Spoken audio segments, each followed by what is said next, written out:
Blog Talk Radio.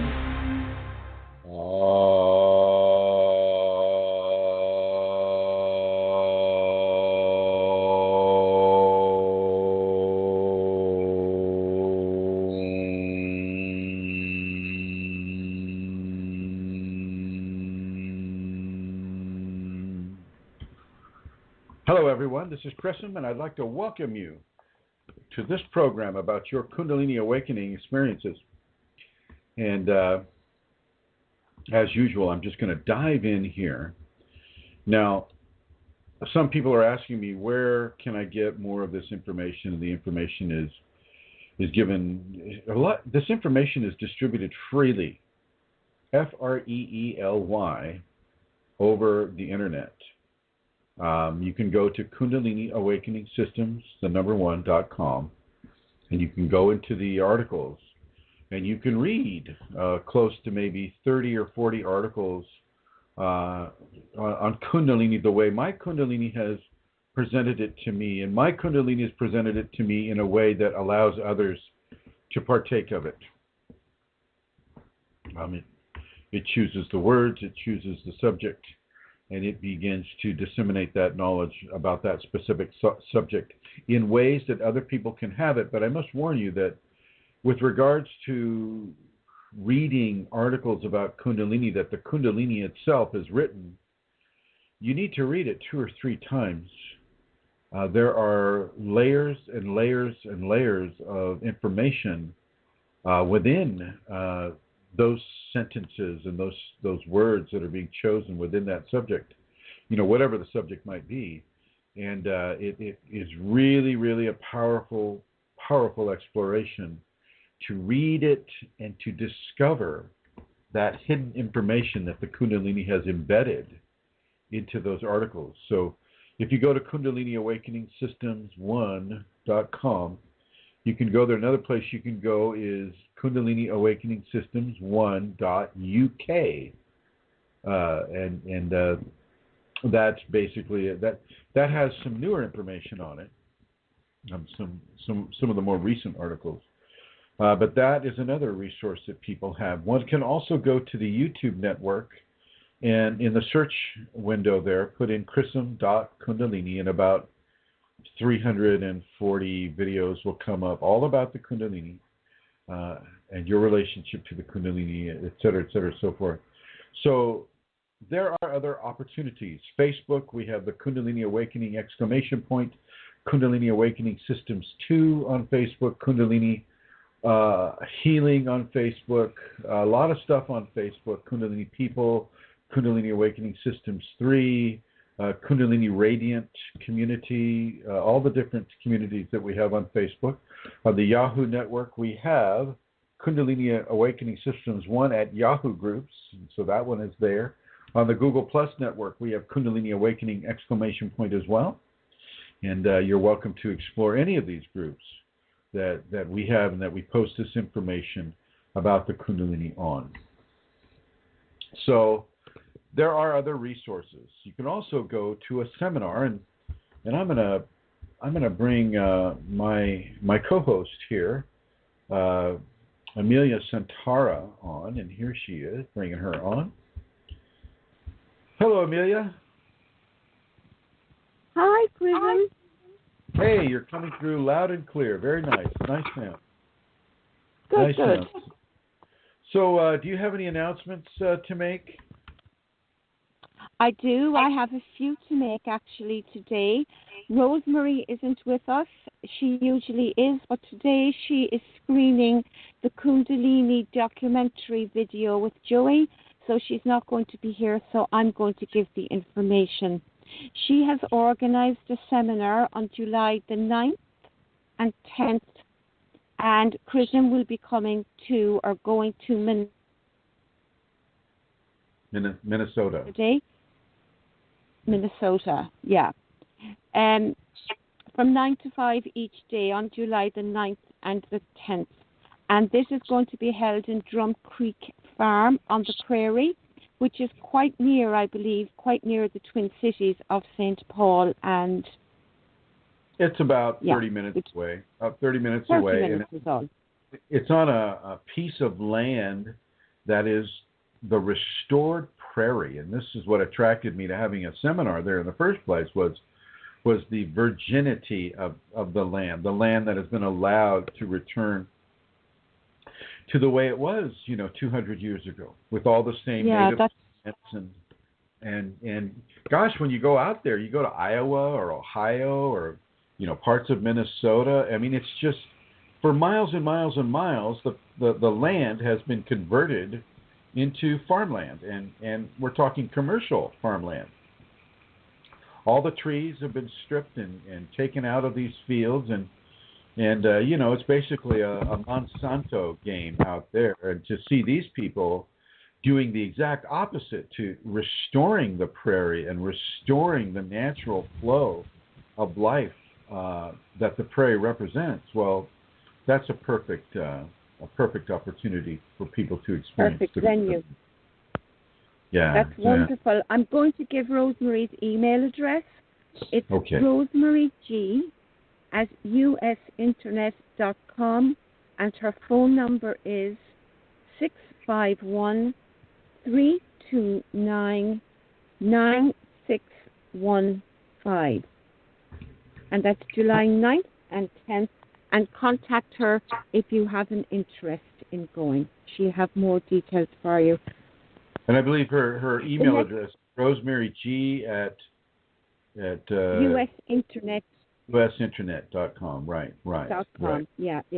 And I'd like to make an announcement as well about Berlin.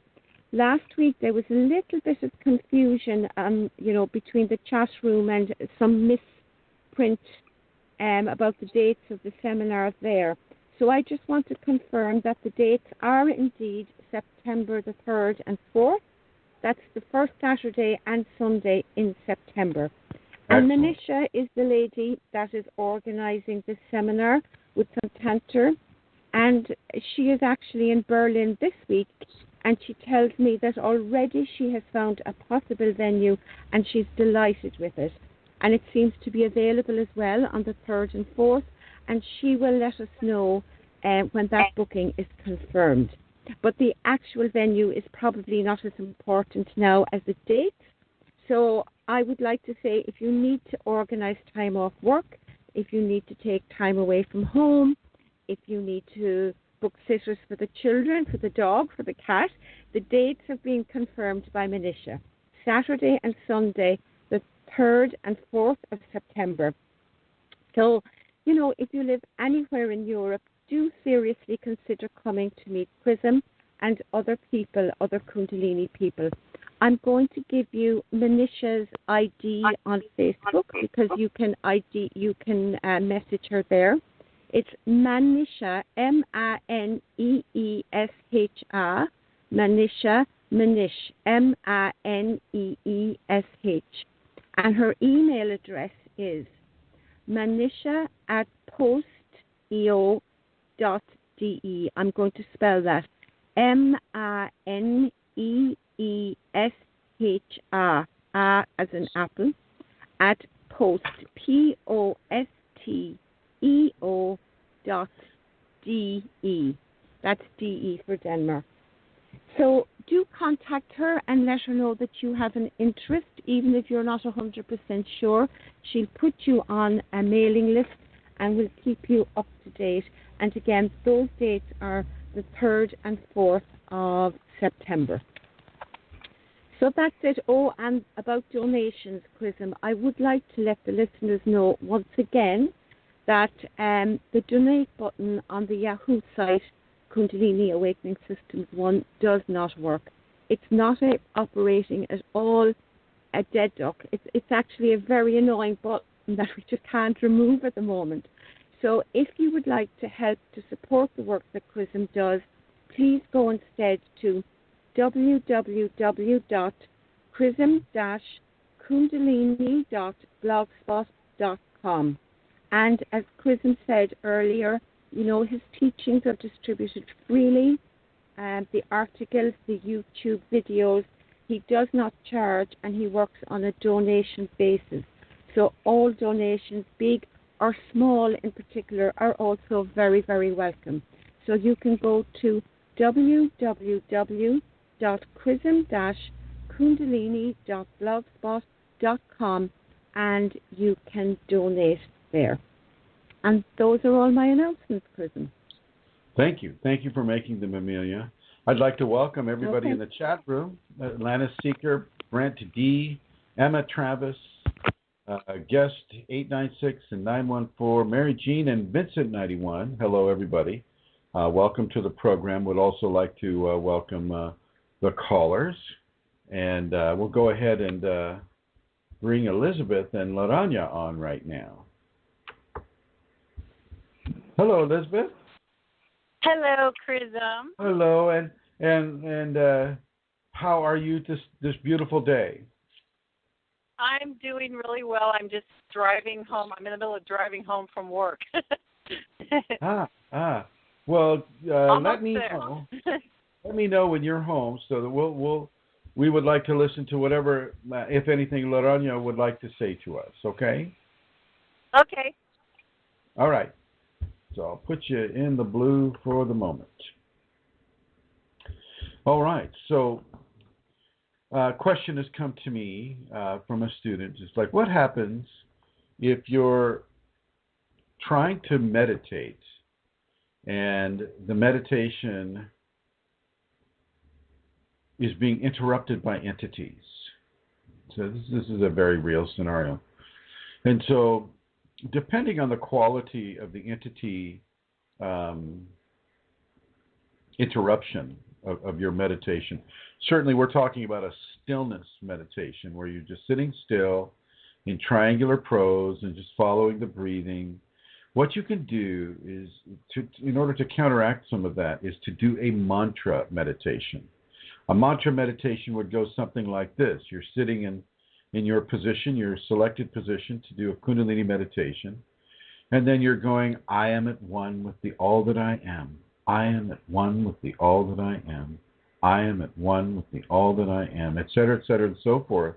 And let that spoken phrase begin to defray any kind of interruption that entities may try to insert into your process. And they will do anything they can do to corrupt it. And that includes corrupting your meditation. And so do your best, that's just one mantra I gave. You could also do the Sanskrit Om Namah Shivaya Om. That works. Any kind of a scenario that allows you to circumvent their interruption is a very positive type of scenario. Now, I know, some of the folks listening right now are having, indeed, some extreme entity contact. And with that, I want you to do the crucible of reversal.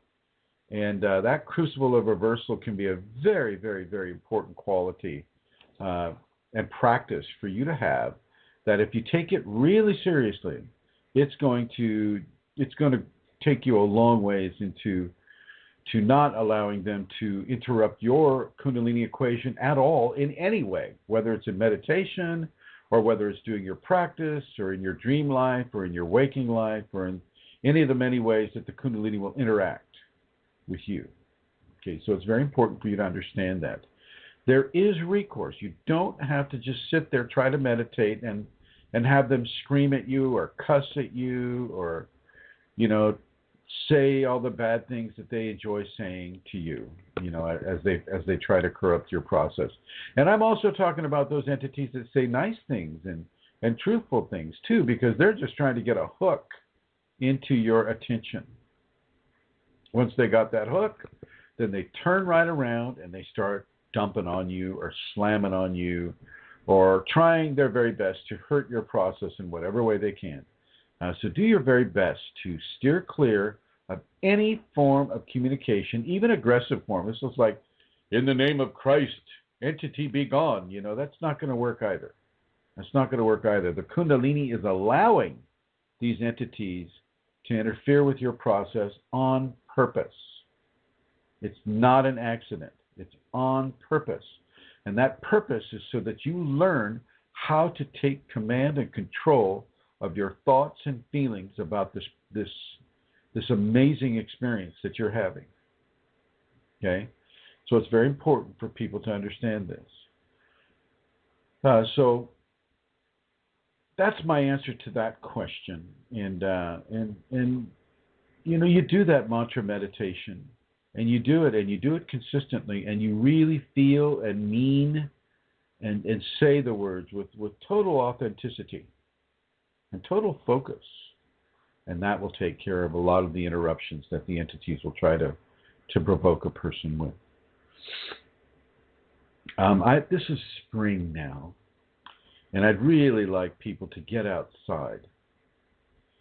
Get outside, get barefoot in that new grass.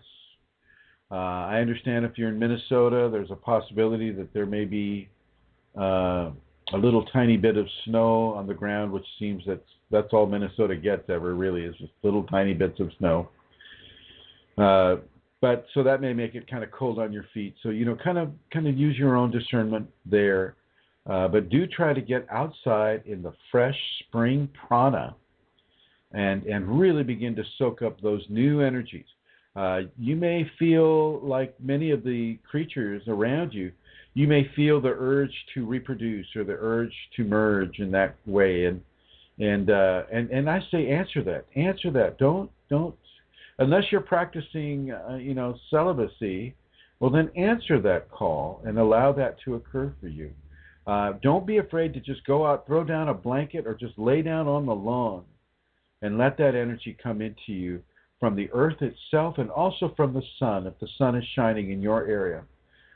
Feel that connection. Feel the connection with all creation, with all life, as you begin to engage the Kundalini on deeper levels of discernment. I want you to discern what it is to be there in the springtime where you are, soaking up that energy from the natural environment. Which brings me to another topic along the lines of this is sunglasses.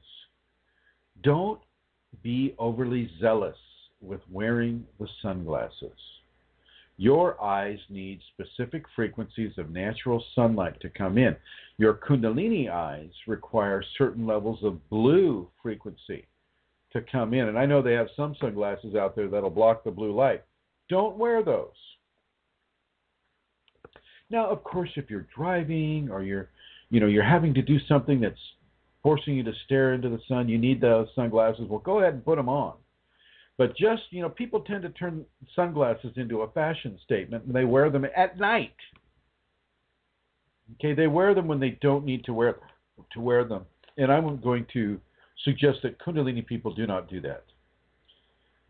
Do as minimum as you can with the sunglasses.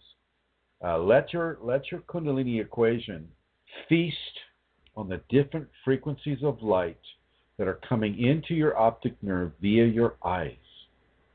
Natural sunlight, natural sun-embossed colors. So how the sun lights up that green grass, well, there's that green going into you.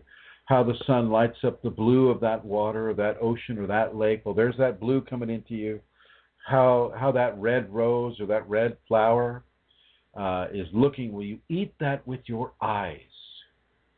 You eat it with your eyes. It's a very, very beautiful and very nourishing thing for a person to have. And I want to welcome some of the new folks that I'm seeing here in the chat room, and that is I'm welcoming Doug and I'm welcoming Emma. Hello, Emma. Hello, Doug.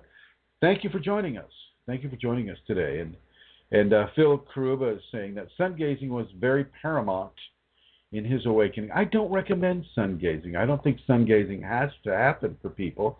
But Phil, if it worked for you and you feel that was a conducive quality, then so be it. I understand that some people like to do that. I certainly don't recommend it. I know that there's a technique to it. You only stare at the sun during the setting or the rising, and you only do it for a certain amount of seconds. But even so, I just think that the long-term practice of that can be somewhat hazardous to your visual health. But get outside, people. And if you can do it at 3 o'clock in the morning, First of all, I tip my hat to you for getting up that early and going out barefoot on the grass, or if you live in a place where you can be natural in nature, then do that. One of these days, I'm going to do a show on prana feeding, and at 3 o'clock in the morning is the best time for prana feeding. One of the techniques, I guess I'll go into a little bit of it now, of prana feeding is to go outside and begin to do some qigong exercises. Qigong takes advantage of the prana that's so pervasive at 3 in the morning. And the Kundalini likes it too. Your Kundalini may actually wake you up at 3 o'clock so that you can get outside and breathe the air, breathe through your eyes, breathe through your nose, breathe through your mouth, breathe through your hands, breathe through your feet, breathe through your heart, breathe through every part of the body that you can possibly do. Use a chakra breathing method for this. So, there's chakras in the palms of your hand, and there's chakras in the palms of your feet. There's chakras in your heart. And each of those chakras is an actual pranic orifice that a person can use to pull prana into those specific areas of the body. That prana will feed your Kundalini in very, very nutritious and very healthy ways. So really begin to do that.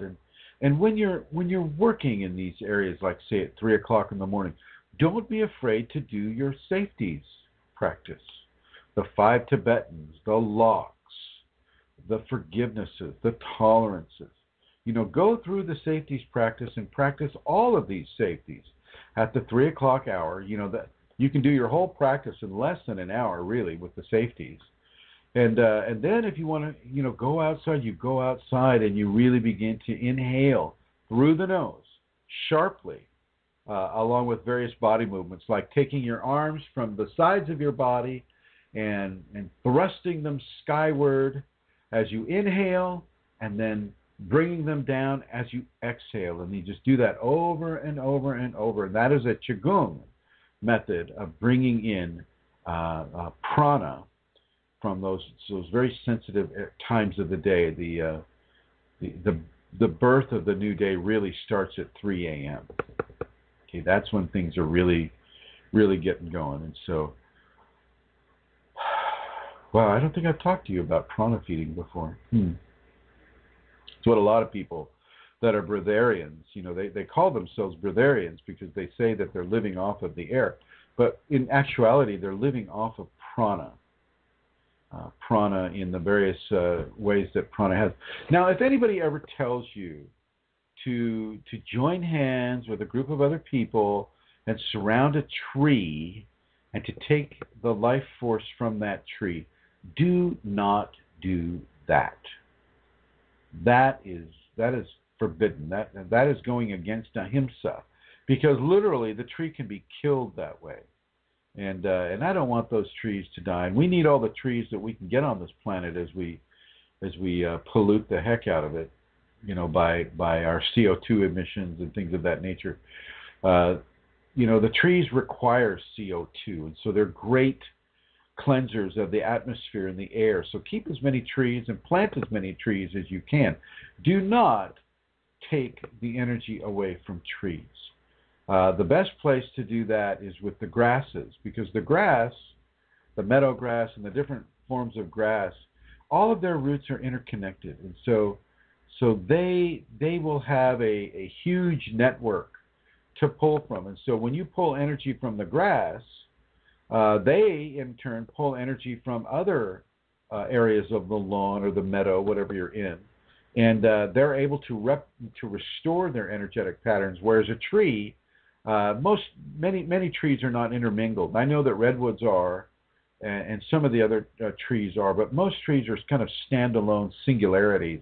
Their roots go very, very, very deep in the soil, and they don't spread out so much like, say, a redwood tree do. And so,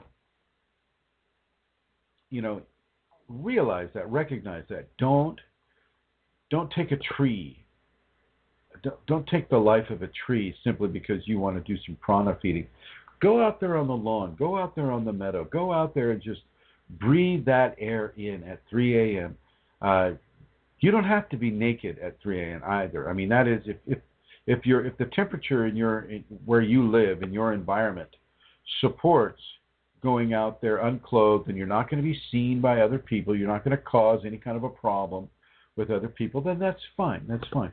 But if you're in the more northern latitudes, it's more of a temperature challenge. And so don't be afraid to put a jacket on or put clothing on and go out there. You can be barefoot, but don't be afraid to do those things either. The idea is not to be so uncomfortable that you can't focus on what you're doing. The idea is to focus on what you're doing within a kind, considerate, and discerning practice and level of practicality as you're up and about at 3 o'clock in the morning. You'll find that many Kundalini people will find that the Kundalini itself will snap you awake at 3, and that's because she wants you to do specific things at 3 o'clock in the morning. It's not just because she wants to wake you up. It's not a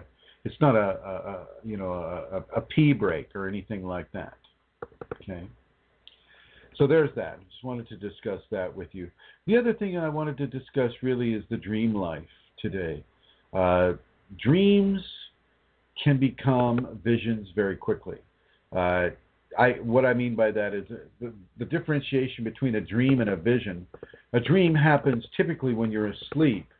The vision happens when you're awake. And so what I mean by that is that you can be inside of a dream and then wake up and have that dream continuing itself in a waking vision format right there in your bedroom as you're laying there in your bed. And so don't let that frighten you. That's a normal, natural progression of visions from dreams that a person can experience.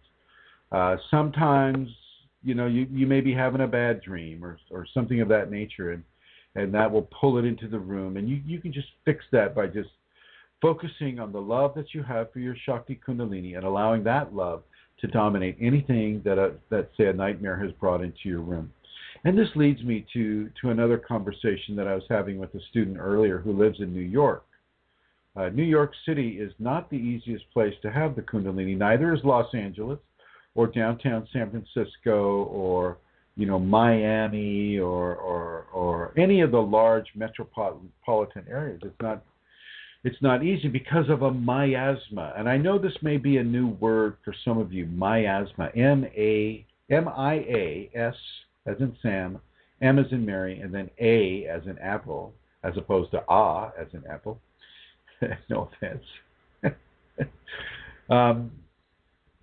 When you're in a big metropolitan area, there's a certain quality and kind of entity interference that can come. I mean, you may have heard me mention in other programs the entities that look like very tall men with tall, pointy hats, kind of like looking like tall sorcerers. They're there to spread terror. And you can feel them before you see them because of the level of terror that they put into their radiance. Just once again, you ignore that. They've got no power over you except your fear. They know that your fear will control you, and so they do try to control you with fear. But once you get over the fear, there's nothing for them to do. I mean, they don't even make a good broom, even though they're tall. They just have to leave, and they do. They do. Once they figure out that you're no longer susceptible to the terror zone that they're giving, then they leave. This is just one variety of entity that happens in really pancaked human living establishments. By pancake, I mean, a huge disproportionate amount of human life in one single area. Like these apartment complexes that are these high rises. That would be a pancake version of humans living together in a very compressed and very somewhat crowded scenario. And so these big cities, they produce entities that are really, really provoking people from a survival aspect. How do I survive in the big city? Am I getting enough business? Is the income coming in? And How am I able to meet these challenges that living in a big city presents for a person? And it's not easy to have Kundalini in these big cities, and so of course, as Doug is mentioning on the chat room, he's saying that's why I'm being forced to move out into the country, in the mountains, and this is a great plan, and yes, indeed, Doug, she will force you to pull up wherever it is you're living and move to somewhere that is conducive to your learning and your processing Kundalini within you. I mean, for some people, it means they have to move all the way across the country, as we know by some of the folks that are listening to this program right now. They got to move from coast to coast, and it's not always to the country that they're moved to. That sometimes they're just moved to a small town, but in the place where they're sequestered, it's like being in a big city, and yet it's not. You'll have all the drug issues, alcoholic issues, homeless issues that a big city has, just on a smaller level. But still, even in Santa Rosa has a miasma of survival around it, and but that also has its own lessons to learn. You learn how to appreciate nature in whatever way it is presented to you. That flower going from the crack of a sidewalk in a street, just in total defiance of the quality of control that humanity would want to have over the environment, i.e., paving it over so that it makes it easy to walk on or drive on. Well, that flower just shoots itself right up and says, no. You are part of the environment. You are not the controller of the environment. Shakti Kundalini is. And that life that's coming through that sidewalk is potent and pure and powerful. And so, sometimes you'll be moved to a different place that has a different Kundalini frequency, and from that frequency, you'll be able to pull different teachings that apply directly to your Kundalini equation. And it's the same with Doug, moving into the mountainous areas.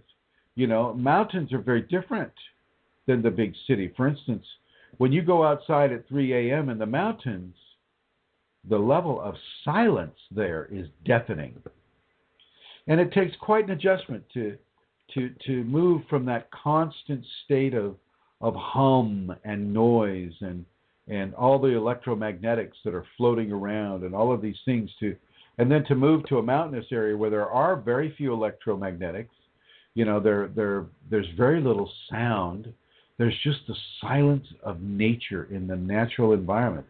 And, that's a very, very, very powerful and strong move for a person to make, especially within the Kundalini. And so, it's very, very positive, any of these move. And Lori Kawano's coming up, and she's saying, and I'm going to read to you what she's writing. She's saying, I was forced to go into nature yesterday and do an hour of Qigong.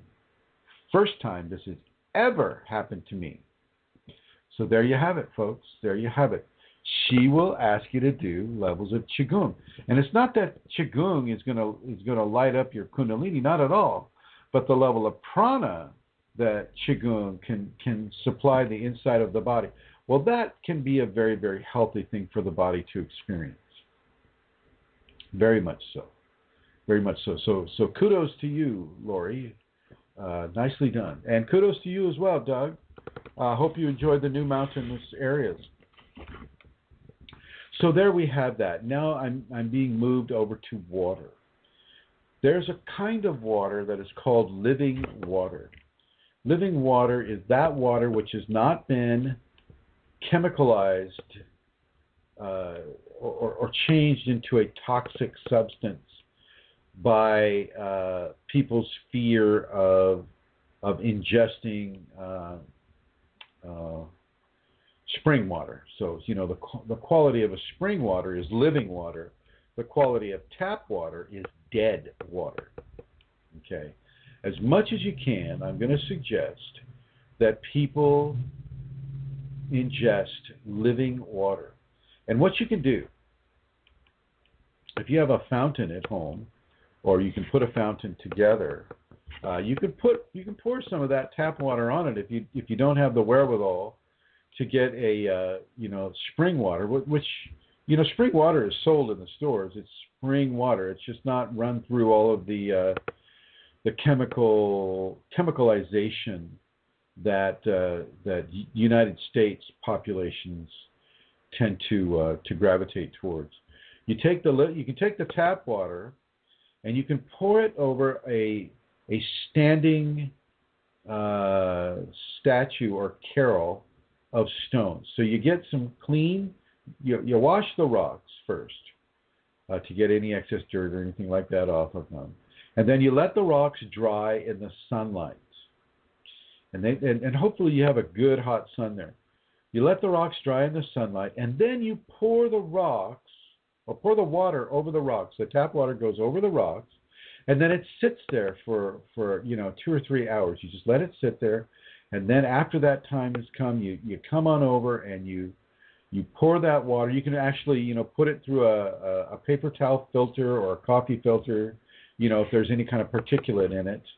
And that you have changed by virtue of the sun and the natural Shakti that is in the stones. You've turned that back into living water, and you can ingest that. And so this is something that anybody in the cities can do, anybody in the country can do. If you don't like to buy your spring water, well, you can make your living water that way.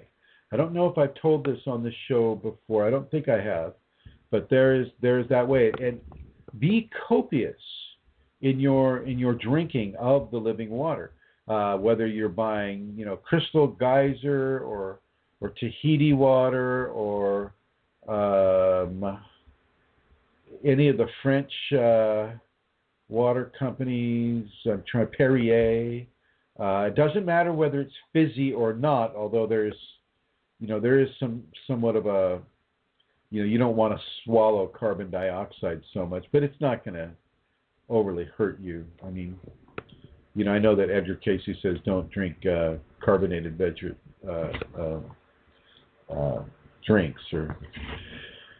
but my Kundalini is saying no. Don't worry too much about the fizzy aspect. If the fizzy aspect gets you to drink more water, then all the more reason for you to drink it. You can get this in various formats, like say apple juice or cranberry juice or any of those types of juices that are organic, that don't have FD&C dyes in them or colorings in them. They're very healthy. You can also get your water intake by drinking some of those juices if you need that extra sugar in your environment, and so in your inner environment. So very important for you to understand that. Carry around a liter with you wherever you go, especially for those of you that are in the first phases of the Kundalini, where your adrenals and your kidneys are being transformed. During that transformation, very important for you to have copious amounts of water. And it's very, very, very good for the Kundalini person. And so as let's just say you're not going to do the water, say, oh, water, schmatter, that Chrism, I'm not going to do what he tells me what to do. I'm just going to go ahead and be as I want to be, and however I want to be, wherever I want to be. And so if you don't drink the water, if you don't, certainly in these early stages, there's a tendency towards paranoia and anxiety and anger. And the anger will typically be deflected onto others rather than yourself. And the only reason you're being kind of pushed into levels of anxiety or anger is because you're not lubricating the adrenal glands as much as they need to be. You're not partaking of coconut water. You're not partaking of watermelon.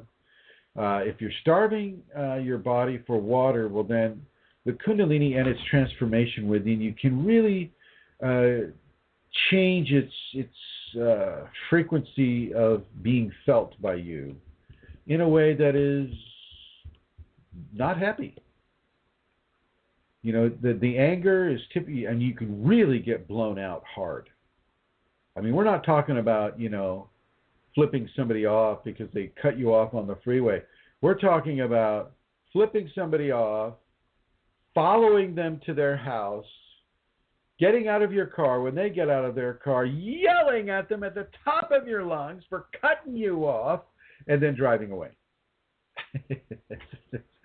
That's the difference. It's quite a major difference. And so do your best to keep the living water flowing through you in the upper and out the lower, and really allow that to occur, and keep your caffeine intake absent. If you can go without your caffeine, then definitely go without your caffeine. That means from black tea or coffee, or even some of the herb teas, like what's that one tea called? What is that one? It's from South America. I forget what it's called. But it has copious amounts of natural caffeine within it. And I don't care if the caffeine is natural. To the Kundalini, caffeine is caffeine, and it's putting a strain and a stress on the adrenals at the very same time that the Kundalini is doing that. And that's a ticket to some unhappiness there. So moving onward from these areas here, very important for you to not eat a full meal.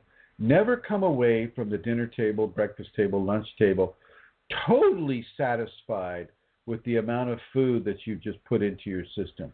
Always leave a little bit of hunger there. Always leave a little bit of hunger. And it's not room for dessert so much. It's just, you never want to leave the table totally stuffed.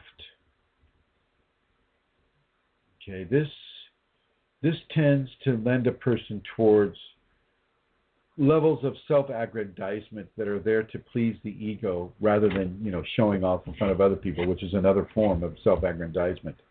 This is a form of self-aggrandizement that feeds the desires far more than they need to be fed. Eating is really second only to sex. So if a person isn't having great sex, and maybe they're having a great dinner or lunch or anything in between. And so be very, very, very discerning of how much you eat. And always, as I've mentioned in other programs, keep it organic. Keep it organic. Do as much as you can. If you can grow your food yourself, now's the time to plant, folks. It's April now, or it's May. Now's the time to plant your veggie garden or your melons or whatever it is you're going to grow. If you can grow the watermelons, grow them. I'll be planting some watermelon seeds out here as well.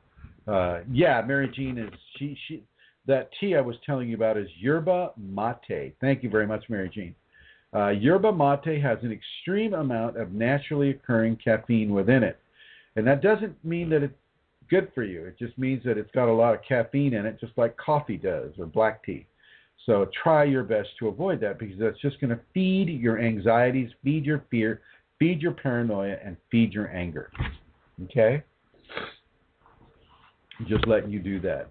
Now, the next subject that's coming to mind for me is about pets.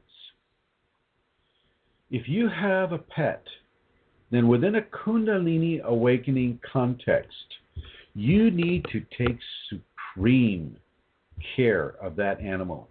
I don't care if it's goldfish, I don't care if it's a praying mantis or a serpent or a rat or a mouse or a cat or a dog or a bird or whatever your pet is.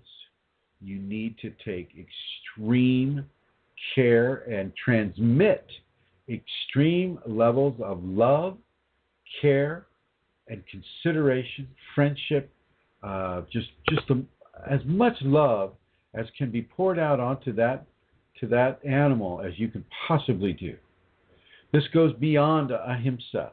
This animal is assisting you in your Kundalini process by giving you a demonstration of what love can be like coming from, say, a dog or a cat. These animals give you the most pure and unadulterated levels of love that, even only babies, human babies, can give this same level of love. I mean, treat them with the utmost kindness and care. Feed them the best food. Give them as much attention as they can possibly stand. Like poor Lasha, you can only imagine what I put poor Lasha through. You know, she gets so much love. I mean, and this is what, you know, I'm strongly suggesting anybody that has pets, whether it's a dog or a horse or a cow or a pig. I know that some of these are people's pets, as well as sheep, chickens. I've had chickens that are so nice and so friendly that they come into the house and they don't even go poop. They come into the house. I like to throw popcorn at them, and they eat the popcorn and then they leave. But they'll fly onto your shoulder. The chickens make the best friends that you could imagine. I mean, they're very, very good, and they're very strong predators. They partake of the ticks and the many different insects that may be out of balance in your lawn, and they do it naturally, and they do it the way their own connection to the divine allows them to do. So, any of the pets that you have, give them extreme love, extreme attention, good food, clean water, and lots of pets and lots of appreciation. If you've got a dog, take that dog with you in the car wherever you're going. Let that dog be with you. Let them be part of your everyday life, not just part of your house life. Okay. If you have a bird, well, maybe that's a little more challenging. But so I've seen some of the birds traveling around town. If you have a snake, well, you'll have to abjure to the qualities of that animal that allow that animal to enjoy itself with you out amongst other people. But really, if you have pets, then you have karma associated with that pet. Make sure that karma is good karma. Make sure that karma is good karma.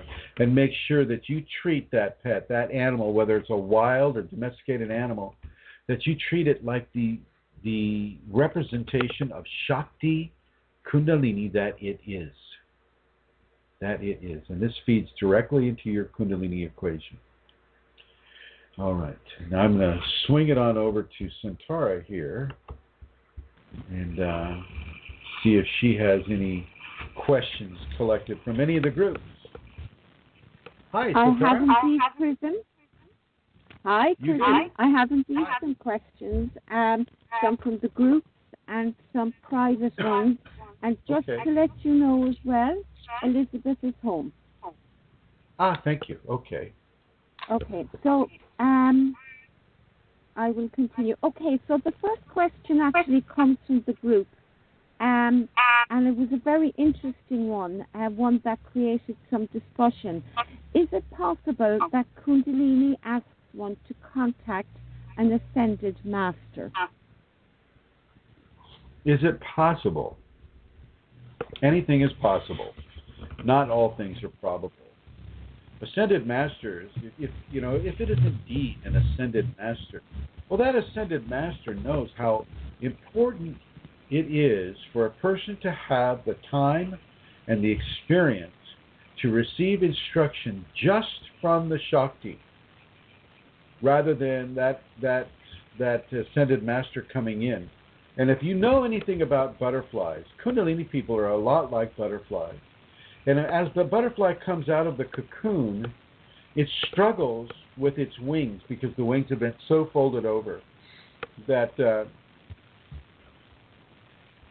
as the butterflies are struggling to bring their wings into proper position so they can fly, they have to move with very, very slow, deliberate movements in order to bring the fluid into the veins of the wings. And if you help that butterfly, stretch its wings and everything, the fluid doesn't get in, and you basically kill the butterfly because it can't fly anymore. You never, ever, ever help the butterfly into its wings. And an ascended master would never, ever help a Kundalini person into their Kundalini wings. It knows that the Shakti, the goddess Shakti, the God Shiva, the sacred male, the sacred feminine. That is what they're doing. That's their job, and that's who helped that ascended master become ascended in the first place. So they already know. They already know. Sacred male and sacred female will give certain individuals, like myself and other people, a charge to help people with the Kundalini in the ways that are about separating people from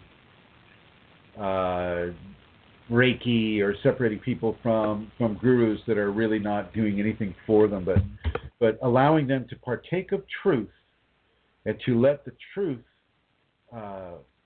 steer their course or steer their Kundalini awakening.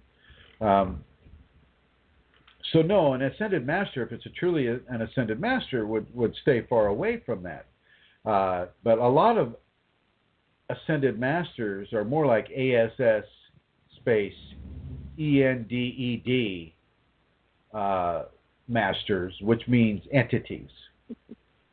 They're ass-ended entities, and they're coming in and they're trying to pretend to be an ascended master when in fact they are more that ass-ended entity. And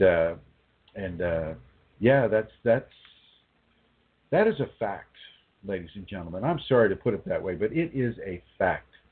An ascended master will look at you with huge levels of compassion.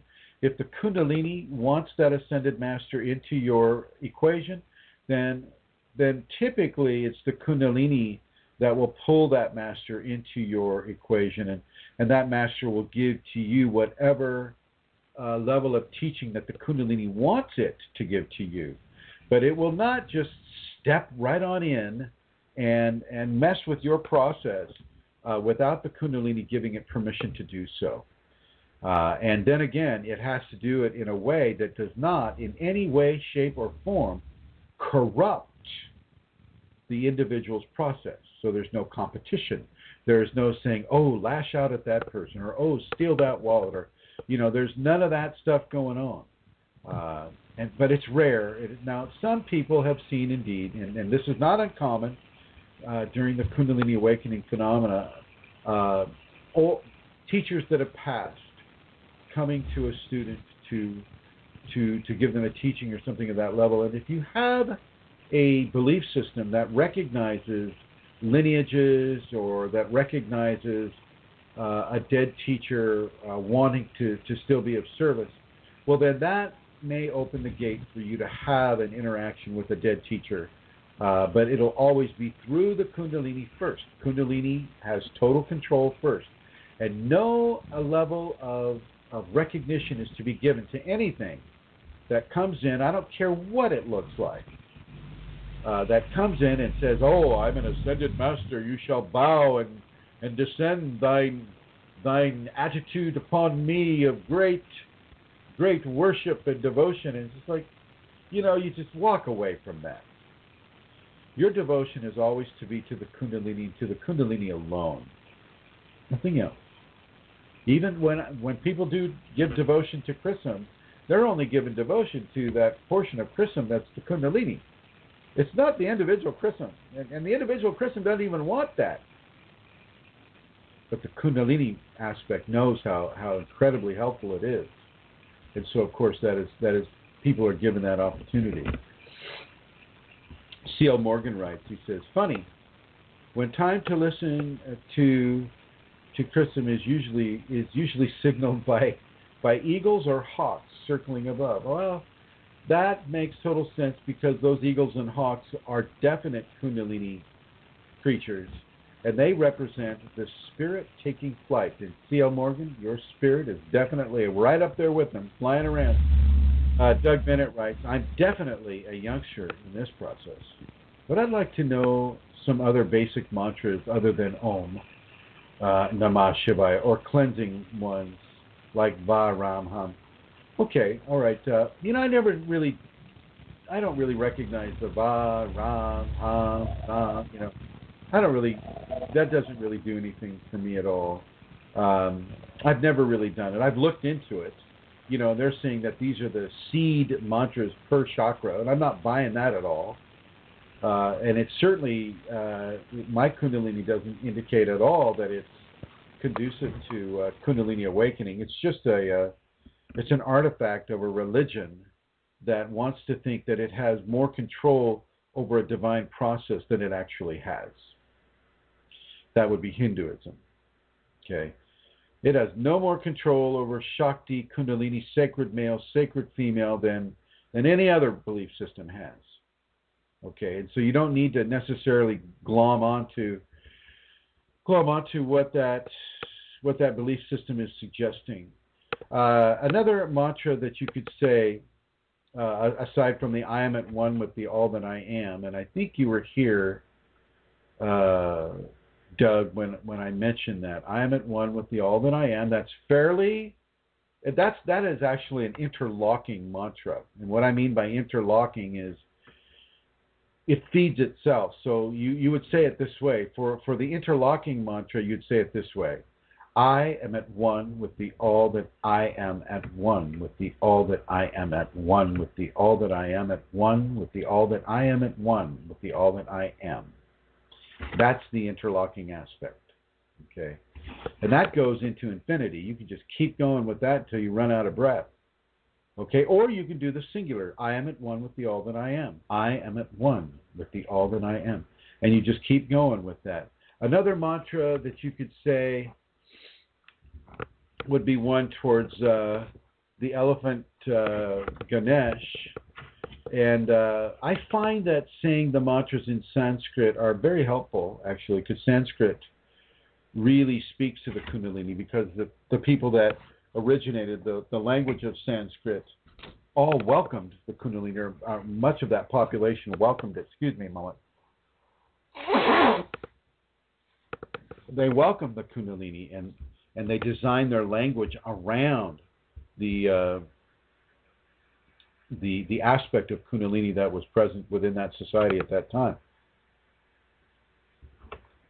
So if you can say, like say this one here, this is a long mantra and it's a hard one, but I'll go ahead and say it to you anyway. It's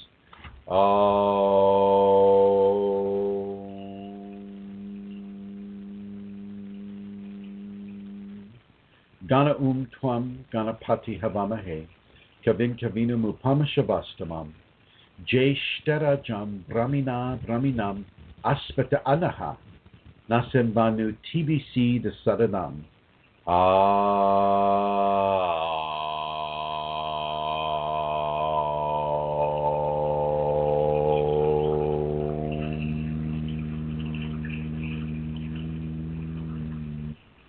So that's one that you can learn. That one's not too hard. But I know it sounds hard when you hear the Sanskrit for the first time. It's just like, oh, there's no way I can say that. What the heck is a Pamashavastamam? You know. But it is very effective. Matter of fact, it's one of the few mantras that I use with my students at all, because that is a mantra to help people get rid of blockages. Blockages in their acceptance of Kundalini, blockages in their acceptance of the change of life that they have to make with regards to Kundalini, changes in the way they think, changes with their inner dialogue, changes in the many, many different ways that Kundalini will press a person to make. Okay, and so there are many mantras. You can also just say, I'm in one with my Kundalini. So you say that over and over. I am at one with my Kundalini. I am at one with my Kundalini. I am at one with my Kundalini. And you can start it and stop it with the Om. Okay, so feel free to do that. Don't forget the Om. And I'm saying Om, A-U-M, not necessarily O-M-M. And I understand that there are different meanings for the A-U-M as opposed to the O-M-M, and neither one is really incorrect. But I tend to go with the Aum, even though you may not be able to hear that spoken over the radio here, because I don't know how good my intonation is coming through. So yeah, very, very, very important for people to be able to feel free to make up your own mantra. Don't be afraid. to make up your own mantra. And if you need to translate it into Sanskrit, do it. They've got those. You have that option online. Okay. For those of you that want to become a private student, I need you to declare that you have the intention of being a private student, and that you will follow the safeties and you will follow the instructions I give you, no matter how hard or how difficult they may be. And this is being thrown in right now, but I can see that at least one person on the chat room there is a new student of mine, and I'd also like you to write a spiritual biography, so I know what you've been dabbling in, and how it came to be that you had a Kundalini awakening because of that. So, for those of you that wish to be a private student, please do those things. And I'm going to go back to Her Holiness Santar, and I want to thank you for your patience. Please continue with your question. No, that was really interesting, Chrism, and you referred to a few things that are going to come up in the questions, but we'll come to that. Okay, can you speak on the topic of the Masons and the Kundalini connection, if there's any? To donation, okay. Donation. No, Masons. No. Nations. The Masons. Nations. No. M as in mother. Masons. Freemasons. Oh, Masons. Like. Oh, okay. Yeah. the group of people. Okay. The Masonic people. The Masonic. The Masonic people are a people that back in the 15th century, 16th century, they took some of the information that some of the Crusaders found in Egypt, and they took that within themselves, and they started to practice basically what we would call Egyptian sacred sorcery, and they began to practice those things on each other, on their enemies, on different things like that. They became a very, very, very secretive society. It was very compartmentalized. They do recognize Kunalini in their 33rd degree. In the Masonic 33rd degree, what they're saying is that 33rd is the amount of vertebra that exists within the human spine. And if you've got the 33rd degree, well then you have the Kundalini awakened within you, and that's kind of their code word for how enlightenment happens with them. But they allow a lot of entities. There's a lot of entities there to trigger you up and to suck away your energy and to take you hostage as you become a battery for other types of not the most positive scenarios. Now, the Masons that don't reach the 33rd degree, these guys and gals, these people are just very service-oriented people. They're very strong in their service. They want to give to the community, and they're the ones that really put a nice face on the whole Masonic thing. But as you get into the organization, you go deeper and deeper and deeper into the organization. Well, there's a bit of a corruptive element there too. Vis-a-vis the Egyptian-based sorcery magic that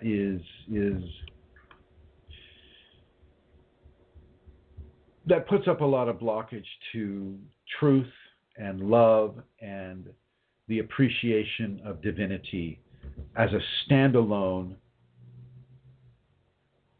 process of transformation by human beings. And you can hear me just trying to pick my words here. It's very hard to describe some of these things. And the Freemasons is another word for them, and they're the ones that built all the really sacred cathedrals in France and I think in Ireland and England and Germany and Spain and Italy. It was the Freemasons that figured out the golden means rectangle, the golden means, MEANS, rectangle, and that's that's a very, very and Phil Karuba is saying there's a light and dark side to that organization. Absolutely, as there is with most things on this world, by the way. You can drown in milk. And so because you can drown in milk, there's a dark side to milk if you are swimming in it. Like we know that so many awakened Kundalini goddesses do. Next question. Thank you, Chrism. Okay, next question. I was born, raised, and live in the United States of America. I don't have any real interest in Eastern religions, philosophies, or terminologies. Is there a non-Eastern focused book that you can recommend that has good information in it about Kundalini? Well, that's pretty much where I'm at with it. Kundalini, even though having a belief system can awaken the Kundalini if you're very, very devout. So, for instance, one guy, that I won't mention his name, but one guy, he was a very, very, very strong Catholic. And he wouldn't just go to church on Sundays, but he'd go to church on Saturdays, Sundays, Mondays, Wednesdays, Fridays. I mean, this man was very, very, very, very devout in his Catholic faith, and he'd just go in there and just begin to pray and pray hard, and boom!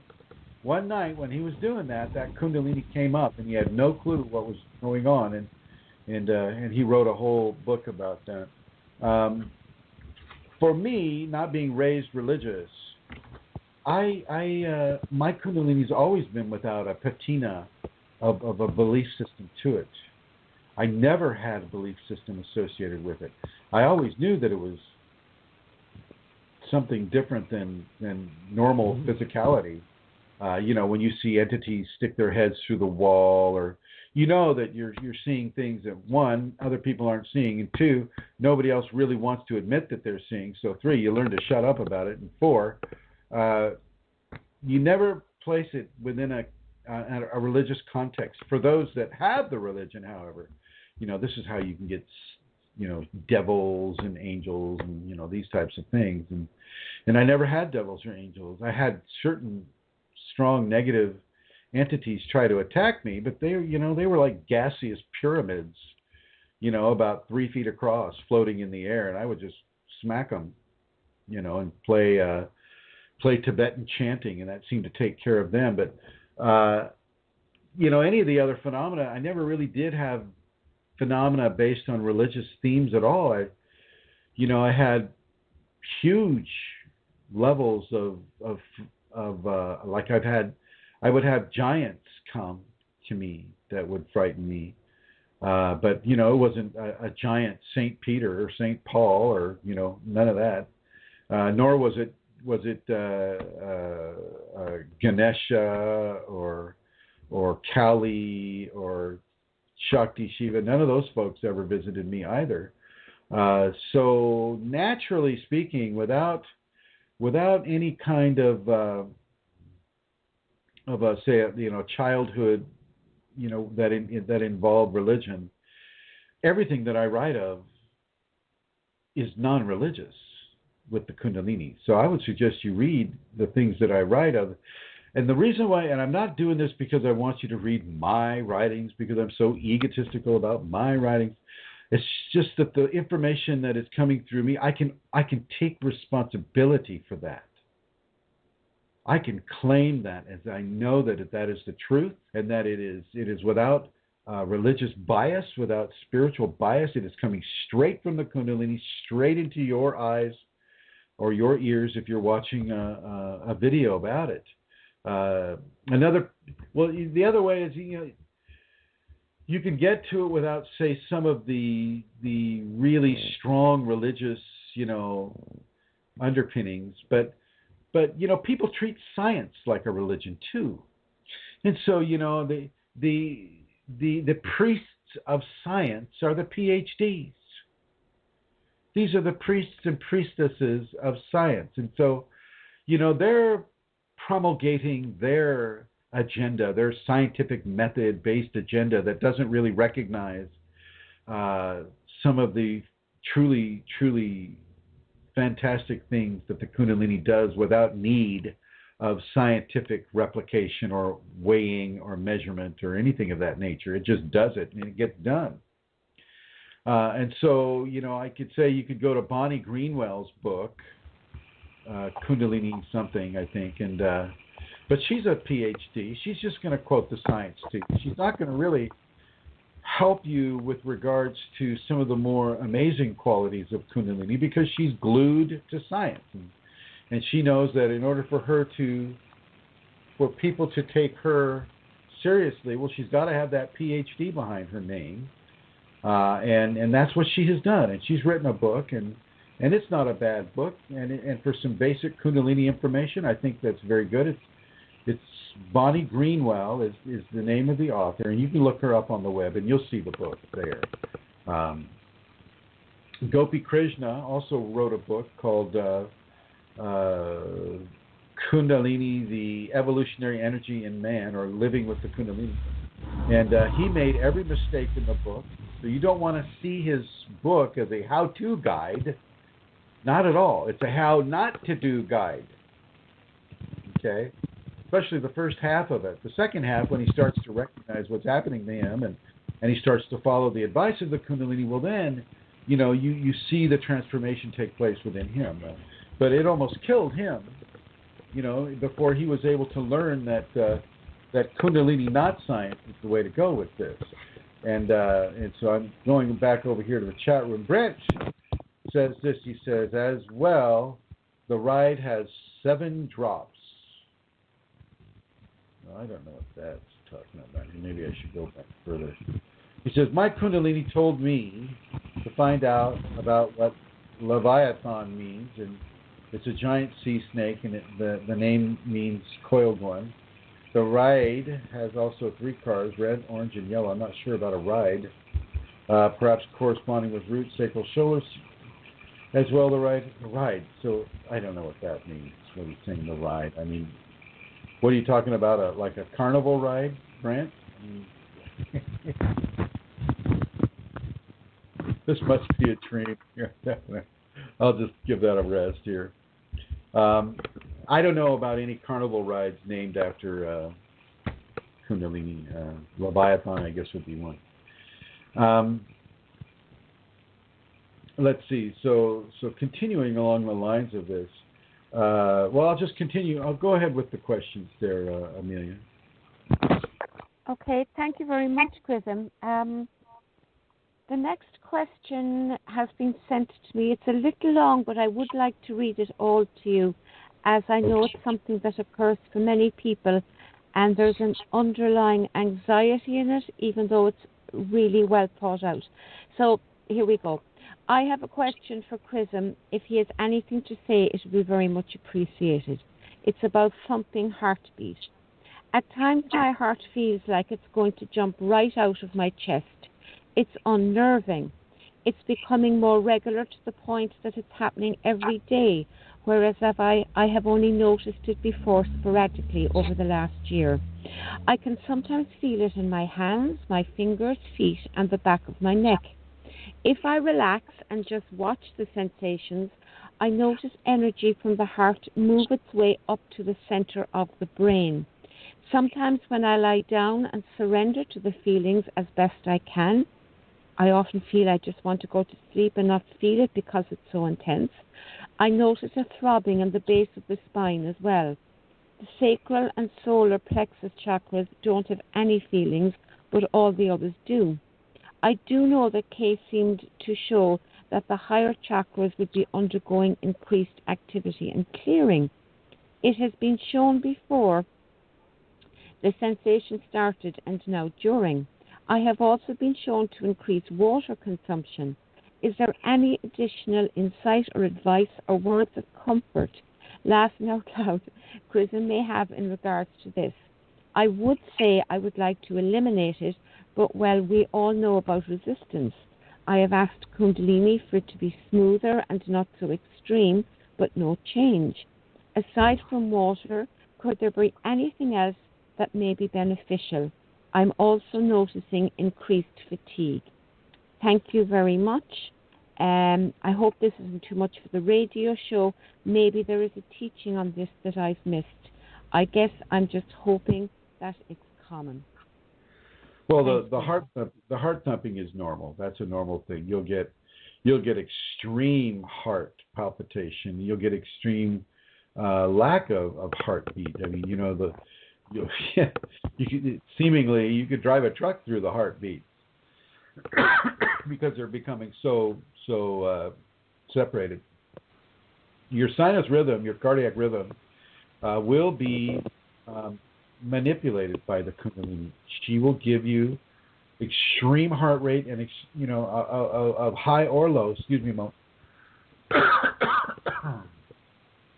And so that is normal. That is normal. And this will have a direct effect on your blood pressure as well. You get high blood pressure like I have, or you can get very, very, very low blood pressure like I think Amelia has. Right, Amelia? Yeah, that's right. I have had those heartbeats that you could drive a truck through. Not right, nice. Right. And so, yeah, those are all normal things. Those are all very, very normal things. Don't let them bother you. Don't expect to have all the chakras being stimulated at all the same times. Don't expect that either. Allow that to go as the Kundalini wants it to go, not as your limited consciousness thinks things should go. When we feel the chakras, we have expectations of feeling every chakra, and sometimes those expectations are fulfilled, but at other times they are not fulfilled, and you are not to have the expectation that because you've been allowed to feel a chakra being infused or forged or moving, that's the case for all the chakras all the time to be moving in such a way. It's not that way at all. You need to really be aware of your desire to control the Kundalini based upon what she exposes of herself to you. So she exposes you to a teaching about heart rate, and then, the association with feeling a burst of energy go up in the center of the brain, and then you begin to expect that over and over and over, and it's just not the way it's going to be presented typically. You may get that over and over again, but you may not get it all the time. And so it's very important for you to understand that it's not going to happen the way your expectations create it to happen all the time. It's going to happen the way it needs to happen at that time. And I'm gonna put our questions on hold there, Amelia. Okay? Yeah, okay, Chrism.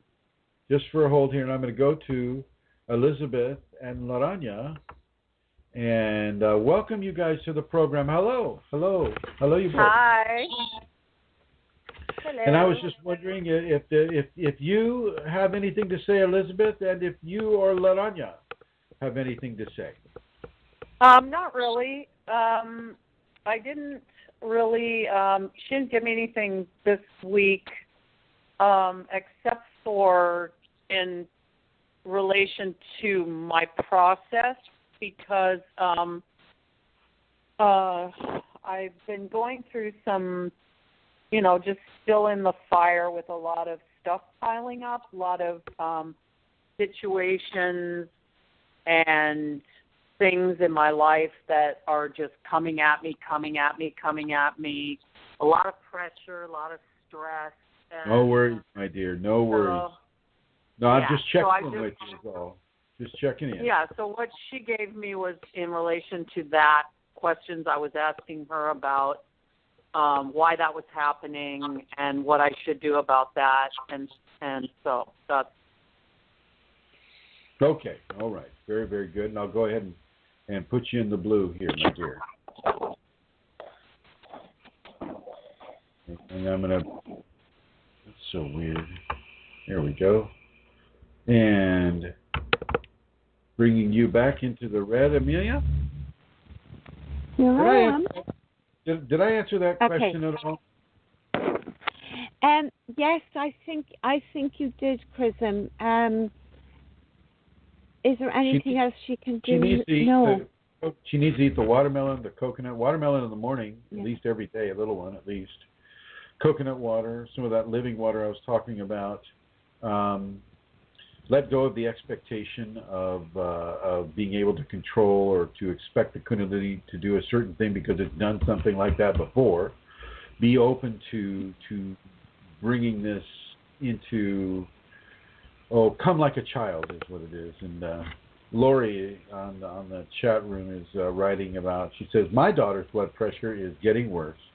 She can't even walk down the sidewalk without feeling heavy and pain radiating up her leaves. Doctor diagnosed her with postural orthostatic tachycardia syndrome. Of course, it's got to be a syndrome. So Lori, well, I'll suggest it's something else, and I think that you know what I'm going to suggest that it is. And she should just start doing some maybe the 5 Tibetans with you when you do your practice. Maybe that's something she can get into as well. And then going back to the questioner, Amelia. Yeah, she's having. I think, Chrism, I'd like to say that, this lady, I think, is aware of a lot of things from past experiences too, from what she's written, that, we shouldn't resist. And while we can know in theory, I'm not going to ask for it to be taken because I know I shouldn't, and I'll just ask for it to be a little easier. Sometimes those are all just resistances to what's being done that we have disguised, And I think maybe if she can really and truly let go of wanting to have any input at all in any way to it, and I'm speaking from experience with regard to my heart myself, that makes a difference. That's a surrender that has no conditions, and in some way even be prepared to, this sounds really dramatic, to die, but to just let go of the fear of, that underlying anxiety that is present, even as we're trying to surrender, to really surrender and just let it go and allow the Kundalini to do whatever the Kundalini wishes to do with the heart. Agreed. Yeah, so thanks. So next question. This was one from the group's Chrism. I sometimes notice that when I'm mad about something, I start to see my body have a faint smoke coming off it. I was wondering why this is so, and why only when I'm mad. So they are getting smoke coming off of their skin when they're angry? Yeah, she's beginning to notice a faint smoke coming off her body. Well, I would just say that that's a phenomena that's associated with her being angry, and that she's outgassing that anger. I'll bet nobody else can see it. I bet she's the one that is being allowed to see it. And it's a good teaching on for people to understand how their anger can reach into other people, just by that smoke, that angry smoke. Yeah. Yeah. Okay. Thanks, Chrism. What is your thought on the emerald tablets? Oh, jeez. Oh, I know. I hesitated to even ask, but I was asked, so. Okay, all right. Yeah, the Emerald Tablets, as written by THOTH, supposedly. It's a channeled thing. It doesn't pertain to Kundalini at all. No matter how hard New Age people will try to piece it together in a format that supports their little New Age thing, like rebirthing or ascended masters or listening to some guy that say that calls himself the reincarnation of Thoth, or the flower of life teachings and all of that stuff. Has nothing to do with Kundalini. It has very little to do with enlightenment. It's just something that people really kind of get off on. Now, the sacred geometry around the flower of life teachings is a different deal. That does have to do with Kundalini, but that's sacred geometry, and that's really outside of this emerald tablet type scenario. The emerald tablets to me are within a Kundalini context are worthless. Worthless. They're not going to help you. They're not going to impart secret information that exists between the lines of the word. It's not going to awaken your Kundalini or teach you about Kundalini. It's a nice piece of perhaps historical fiction, but it's fiction nonetheless. And it doesn't have anything to do with our timeline and our time period right now. Yeah. I don't know, to me it's just some guy reaching out as a way of giving himself self-aggrandizement with all of the adulation that would entail. And people are writing about it on the chat room right now, and so-and-so talks about this and written by so-and-so, and I just don't care to give them any advertisement whatsoever. It is not helpful to Kundalini at all. It is just, it's silly. And then Lori says, some guy is selling tablets that cost thousands of dollars, so you can see where the levels of corruption are with this. Okay. I've read the Emerald Tablets, yep. I read, all about that, and, the name that brought their civilization down and blah, blah, blah. But I'm not buying any of it. I'm not buying any of it. And people can write in, can say the sky is now purple and chartreuse. And when everybody else look out and see it's a blue sky, well, no, it's purple and chartreuse. And so people can write anything they want without having to have any kind of burden of proof or any kind of burden of truth to it. And the Emerald Tablets and a lot of these Flower of Life teachings are just like that. To me, I group them in the same grouping as I do with Reiki, vanilla Reiki, chocolate frosting Reiki, tomato Reiki, Egyptian Reiki, dolphin Reiki, ice cream, and the many different flavors of ice cream Reiki. I group it amongst those practices that even though they may have started out with truth are now basically left to be somewhat of a lie into the populations. Certainly with Reiki, but with other things too as well. Anything that is taking you out of the inner consciousness,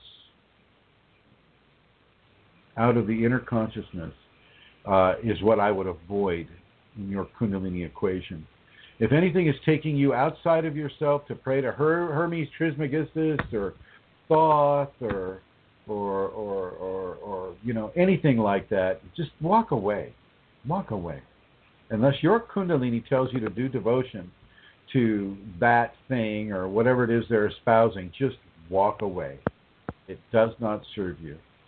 The only thing that will serve you within your Kundalini is the Kundalini itself and the instructions it gives to you. Next question. Thank you, Chrism. Next question is a little long. I've edited it, so bear with me, please. What Shakti shows us can be so abstract and beyond our usual experiences, yet we are forced to fall short using three-dimensional terminologies and comparisons to try and convey something. I am seeking tips and... Wait a minute. Read that part again. Jesus. What Shakti shows us can be so abstract and beyond our usual experiences, and we're talking about visions and things here. We are forced to fall short using three-dimensional terminology and comparisons to try and convey something about what the person is experiencing. I am seeking tips and insights on higher dimensions because of the weirdness I am experiencing and how it seems a different place completely than the third dimension. The visions and realities are incomprehensibly different from the here realm. The higher ones unrecognizably different from the ones below it. Does Chrism, have an understanding of what type of different they are? Are they archetypal, blueprints, geometric representations? All right. Well, first of all, there's a little bit of hubris there in thinking that they have experienced everything that the third dimension has to offer. The third dimension also offers geometric intelligence.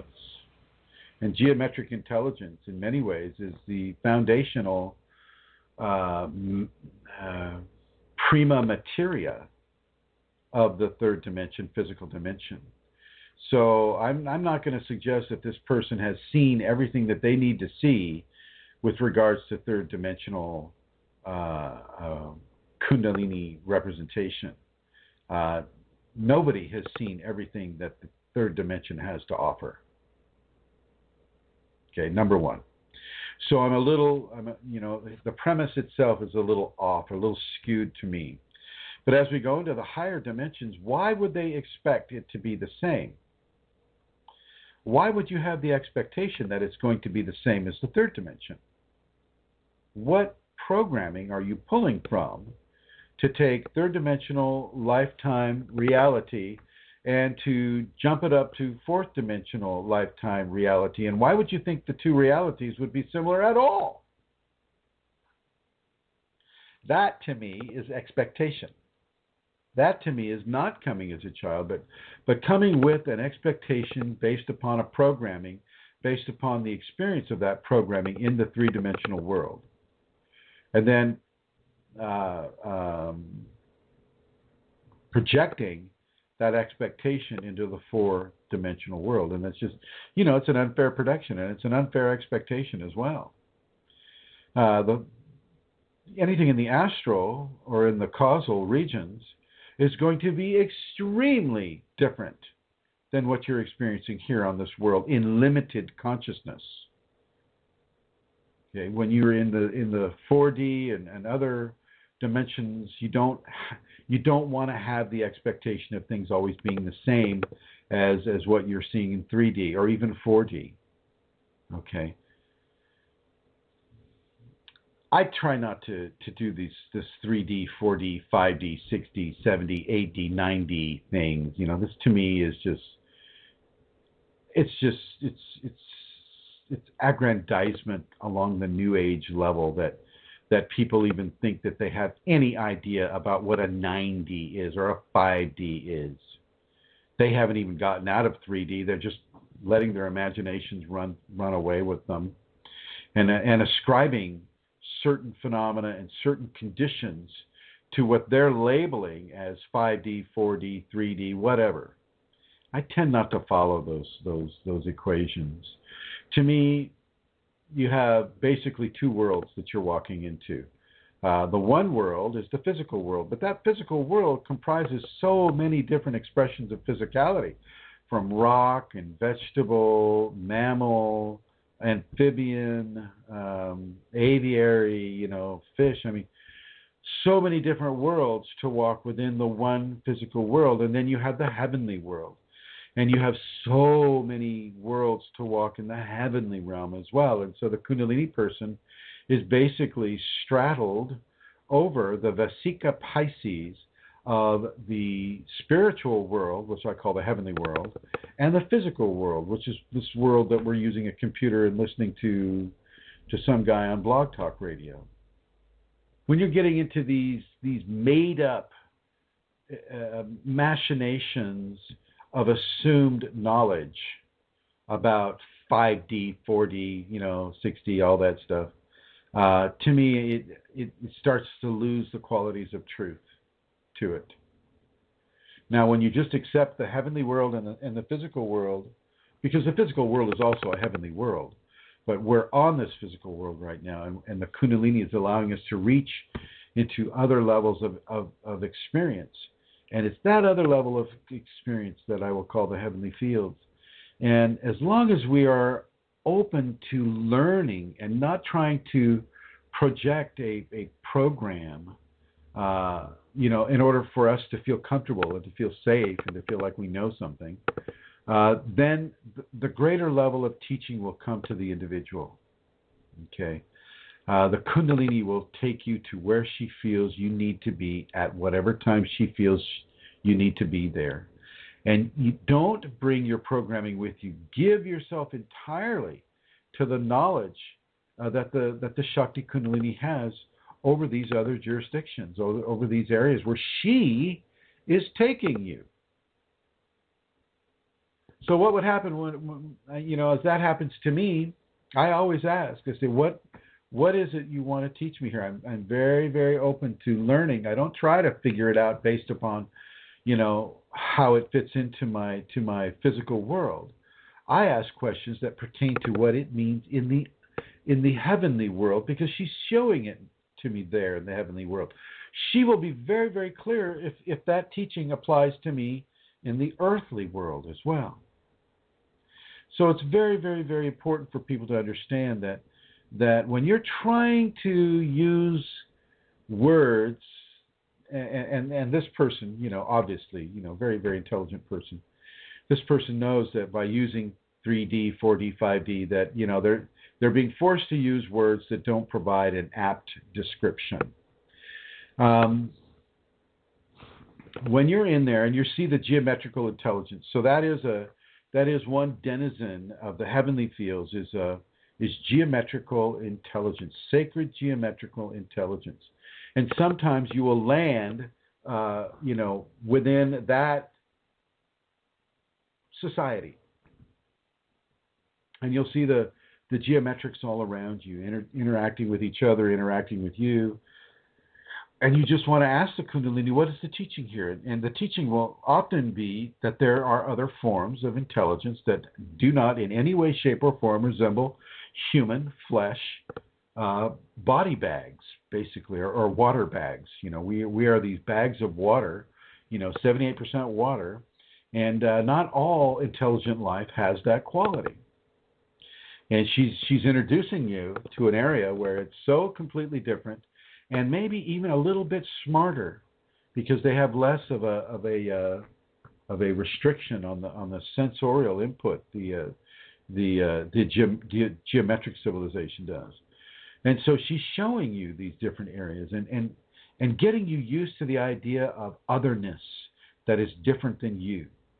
And she'll do the same thing. She'll put you into another environment. She put me into an environment where I was on this planet that was very dry, and she put me to a dry riverbed and put me through a lot of different lessons that the life forms on that world had to teach me. And so you're constantly being taught, but you're just not being taught in a sit-down classroom, pencil, paper, and eraser type of scenario. She will take you into a different type of an experience that is extremely different from the physical world, definitely from the heavenly worlds, and she will begin to give you a teaching based upon what she wants you to learn in the context of what she wants to teach you. And so the best thing to do is really to be a blank slate, tabula rasa. You go in there, tabula rasa, and you'll come out with the answers that you need to have, especially if you're not so shy that you're afraid to ask her what it means. I was never that shy. I would just say, what are you trying to tell me? And she would show me a different thing, and I'd say, can you tell it to me in a story? And then she'd tell me the story, and then hopefully I would get it, in some way. She's not against doing that for people. Certainly not against doing that for me. Okay. So with regards to 3D, 4D, 5D, 6D, just accept what it is that you are being shown. Do not try to project physical-based understandings into non-physical-based experiences, even though it is known that you're coming from a direct physical context. Don't force that expectation into your equation when she's showing you these other civilizations. Over. Thank you, Chrism. Next question. If Kundalini has awakened, is it possible for a person to fall from grace, to ignore the Kundalini, to go in the opposite direction and yet not be punished or have negative consequences in this lifetime? Are they asking me, is it possible? Yes. Well, anything's is it possible for, yeah. Anything is possible, folks. Not all things are probable. Anything is possible. So if you're asking me if it is possible, I'm always going to say, yeah, it's all possible. Anything is possible, but it's not all probable. And that is not probable either. If the Kundalini comes in you, typically, if you resist it or you ignore it or you do something of that nature, there will be some sort of blowback for you. I don't know if it's going to be of a punishing nature or if it will give you a level of experience that if you're trying to live your life without that level of experience that is given you, then your life takes on a different and lesser quality. I know a lot of people have self-committed to the psych ward and they've gone through the medical thing and the Kundalini of its own accord backs off because it sees that it's not going to lead to anything but suicide for that person. So it backs off. It gives that person a rest. It gives that person another time and another life, or maybe later on in that life when that person has been able to accrue more information so that they can have the Kundalini in a very, very special way. I mean, I know a person who, given Kundalini when they were 21 years old, and they had such a bad response to it that it stopped of its own accord and waited until that person was around 40. And then it came alive again. So sometimes you're just not ready for it, but it needed to come to you at that level. So, for instance, if it needed to come as that person who was 21, well, there were some very specific changes that had to be made in not only the physical constitution of the individual, but also the mental, emotional, and spiritual constitution of that individual. And those constitutional transformations took a bit of time to actuate upon the person. And so they waited another 19 years before they could have the awakening occur again where they could metabolize in a better way. But if a person is just being a shit and saying, no, I'm not going to do it any other way than the way my ego's always done it. I like it that way. It's my way. It's my body. It's my life. And I'm just going to do it any way I want to do it. Well, no. That child will be corrected. Typically. Over. Thank you, Chrism. You're welcome. Okay. I've lost the question. Where's it gone? Okay, here it is. Looks like we have a question. Do we have a question there? Have you talked to this person? No, I have. They're just listening, Chrism. 347, okay. Yeah. Just listening. Okay, so the next question is during some dreams, and it's during the dream that this... Wait a minute. I'm looking at 323-202-0516. Oh, I see that now. I haven't spoken with that person. And they're gone. And they just left. Okay. Okay. So this occurs for this person during the dream state. I need to empty my bowels. I run to find the washrooms. They are dirty and filthy. This question may appear to be unclean, but I have experienced this. What does this indicate? What's a watchman? Do they need to... Washrooms. My God. My accent isn't that bad. I just couldn't. Wash. Who the heck is the watch? And what is he watching exactly? Wash rooms. Did you get all? Will I read it again? No, it's okay. So the wash. They need to go to the bathroom and what? Yeah, well, empty their bowels in particular, and the wash rooms are very dirty and filthy, And this has happened in a number of dreams. And this man is wondering, what does this indicate? It's a Kundalini. He's got a lot of detoxing in the lower chakras to do, the first and second chakras. He needs to clean those up. That's what he's being shown. And can you say a bit more about that? How would one do that? Well, you get a little Clorox, you get a little water, you get maybe a sponge, and you clean the bathroom. Kidding. You take out negative, hurtful inner dialogue. You take out negative, hurtful activities out of your first and your second chakra. You self-correct away from hurtful attitudes and actions for others. You clean up the lower chakras. If you know what the first chakra represents, like survival and security and shelter and all of these types of things, well, then you clean up how that is happening to you in your life. With the second chakra, you clean up how you create. What is it you create?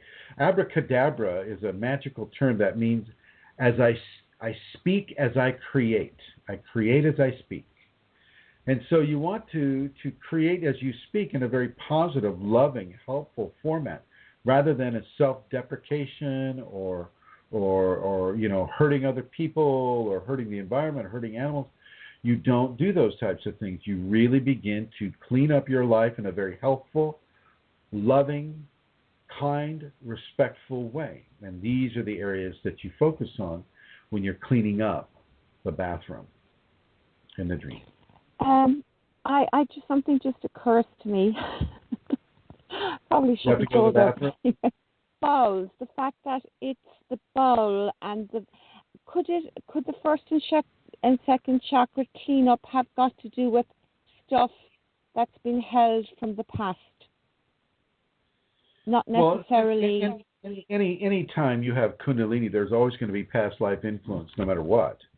But I don't think that this is pertaining to past life. I think this is pertaining to I their. don't mean past life.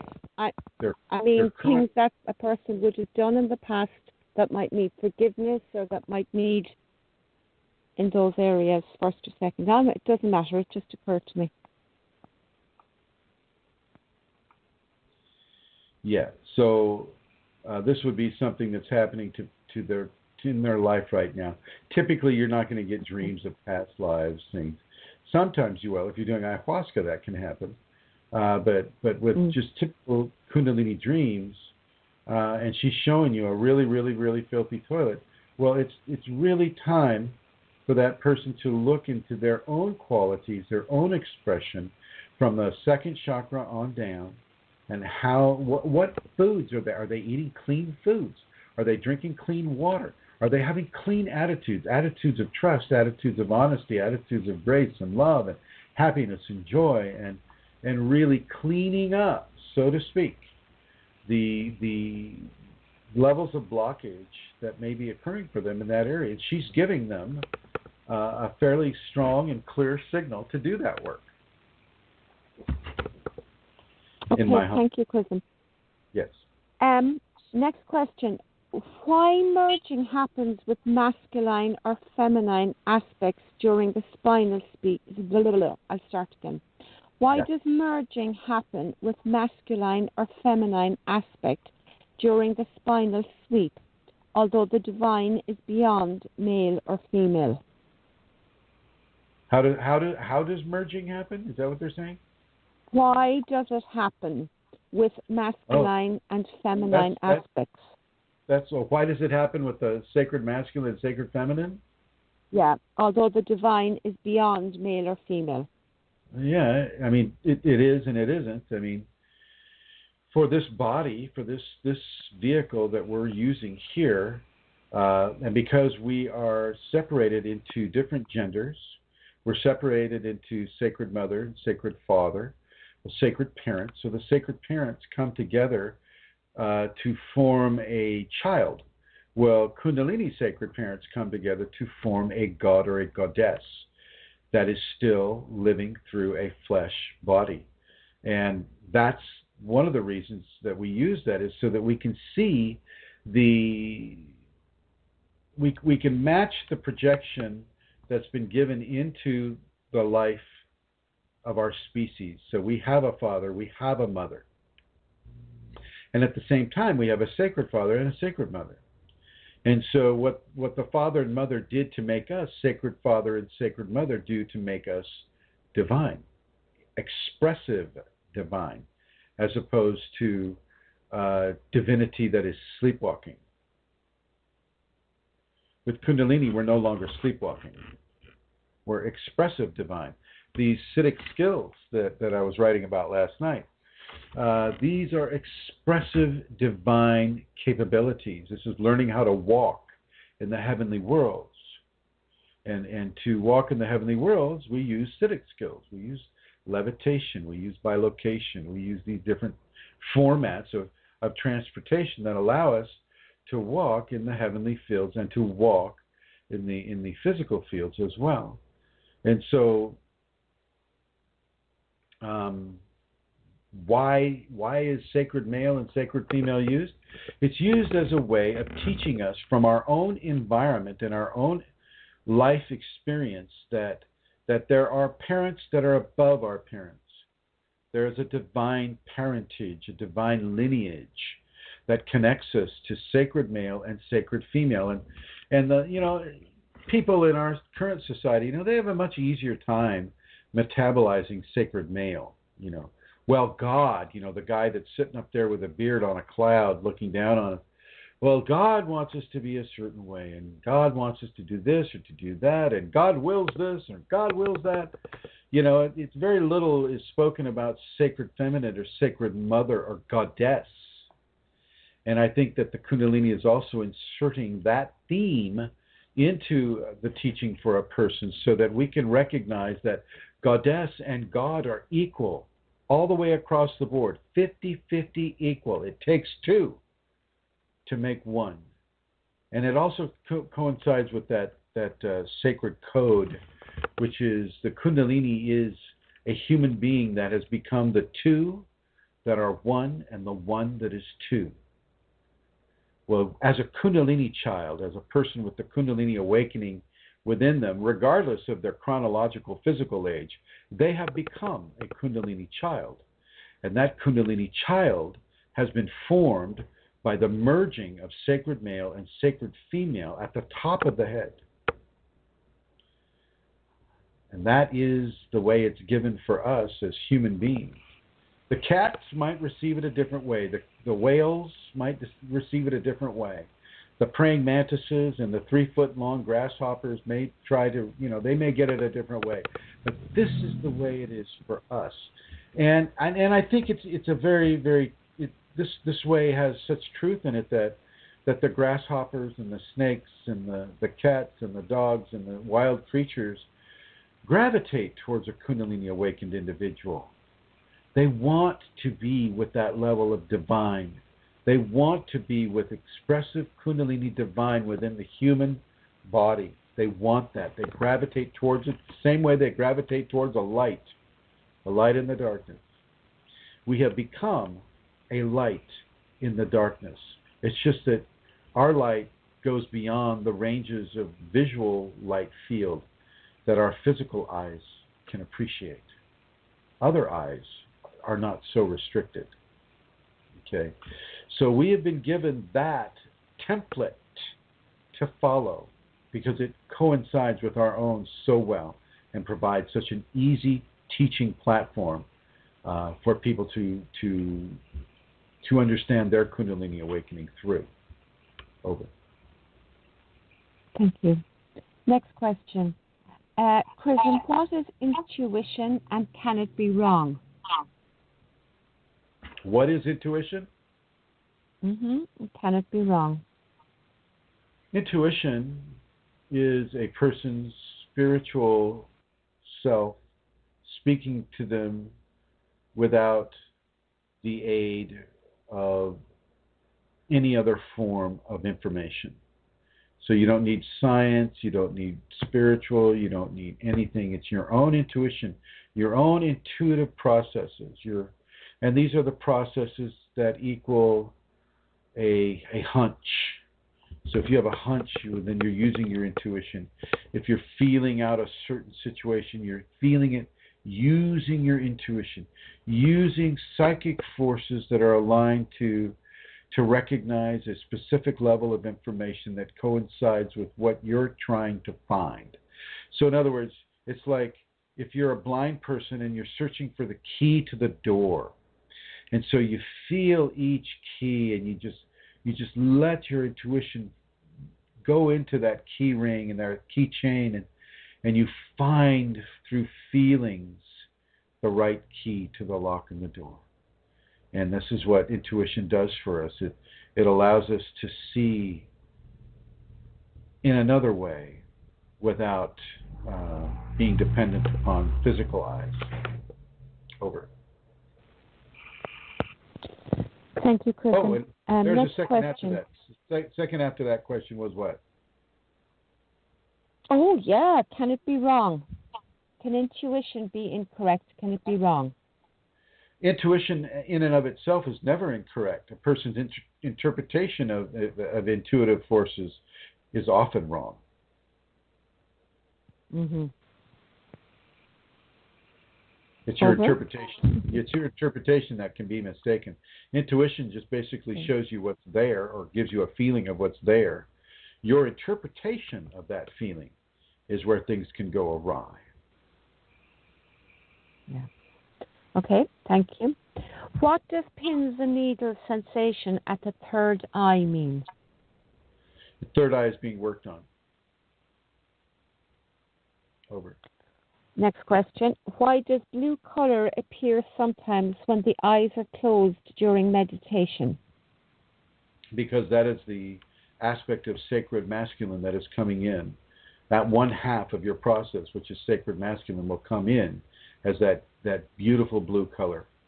Often, when you have a mature process, you'll see purple everywhere.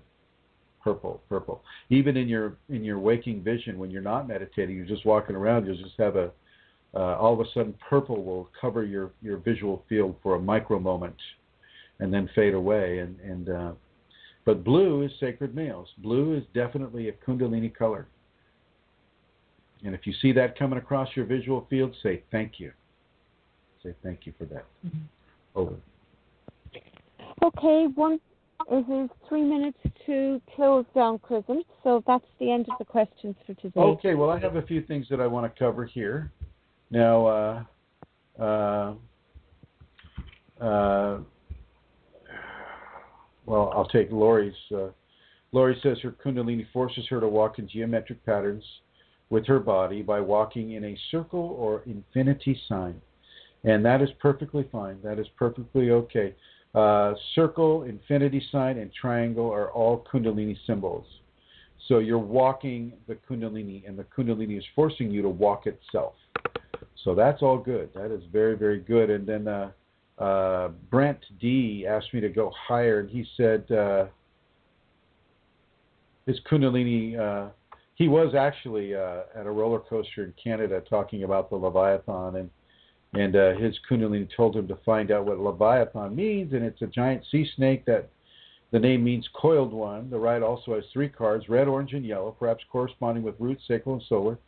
Yeah, and the ride has 7 drops, so he's going with 7 chakras there. I think the Kundalini was using that as a teaching mechanism for him, and I think it's great. And Brent D, you go with that. That's a very site-specific Kundalini teaching just for you, corresponding with where you were at that moment. And this happens quite a bit. So you're right on target with that, Brent. Nicely going. And then Lori's, we already talked about her daughter.